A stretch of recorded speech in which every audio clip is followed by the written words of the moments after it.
Amsterdam City Council has announced plans to limit tourism in the city, specifically tourism from radical Muslims from Germany who are coming to stab Geert Wilders. Geert Wilders, the Dutch version of a cockatiel parrot trained by racists.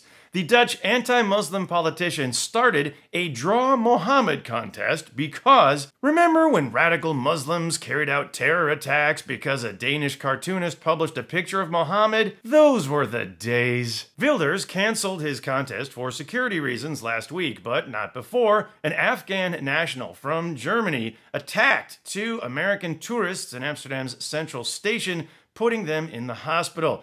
U.S. Ambassador Pete Hoekstra reacted to the attack by declaring all of Amsterdam now basically a no-go zone. The U.S. Embassy has now sent out a security alert to U.S. citizens saying, "Warning, if you are traveling in the Netherlands, this Dutch politician, Geert Wilders, has been deliberately provoking radical Muslims, and they may come after you, because the closest they can get to him are citizens of the other big-mouthed, fake blonde populist who wants to kick out everybody who doesn't look like him."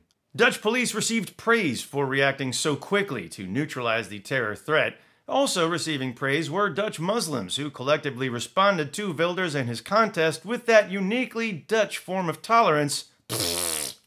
And Dutch cartoonists also received praise for replying to Geert Wilders' contest like this. Dutch authorities are still working to confirm the exact motive for the attack, but they're also kind of wondering about the motive of Geert Wilders. It's either, I've lived with threats from radical Muslims for so long, now you get to know what it's like, or I once tweeted that Angela Merkel has blood on her hands, now I want some. Or it's just been too long since I've lashed out with a desperate cry for attention. Wilders had been leading in the polls for the Dutch national election last year, but even Wilders' supporters took one good look at America and thought, yeah, one Trump is enough. So, who are these Muslims sneaking into the Netherlands? I went undercover to try to talk to one of them. I visited a university in the east of the country posing as a Dutch expert / comedian. And sure enough, after the show, who should come up but a student who was actually a refugee from Syria. Our conversation was a mix of Dutch and English, 2 of the 5 languages he could speak. He snuck into Europe in 2015 with all the other illegal refugees, and what did he do when he got to the Netherlands?